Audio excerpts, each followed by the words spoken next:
Prezident İlham Əliyev mayın 29-da International Holding Company-nin baş icraçı və idarə edici direktoru Seyid Basar Şoibin rəhbərlik etdiyi Birləşmiş Ərəb Əmirliklərindən olan iş adamlarından ibarət nümayəndə heyətini qəbul edib. Görüşdə ölkələrimiz arasında əlaqələrin bütün sahələrdə, o cümlədən iqtisadi, ticari istiqamətdə daha da genişləndiyi vurğulandı. Prezident İlham Əliyevin Birləşmiş Ərəb Əmirliklərinə, Prezident Şeyx Məhəmməd bin Zayed Al Nəhyanın isə Azərbaycana səfərlərinin ikitərəfli münasibətlərin inkişafı baxımından önəmi qeyd edildi. Azərbaycanda həm yerli, həm də xarici iş adamları üçün əlverişli biznes və investisiya mühitinin yaradıldığı vurğulanaraq, bu xüsusda Birləşmiş Ərəb Əmirlikləri şirkətlərinin də ölkəmizdə bir çox sahəyə sərmayə yatırmasından məmnunluq ifadə olundu.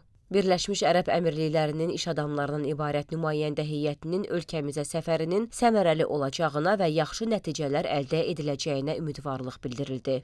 Söhbət zamanı investisiyalar, sənaye, o cümlədən dağ mədən sənayesi və digər sahələrdə əməkdaşlığın perspektivləri ilə bağlı fikir mübadiləsi aparıldı.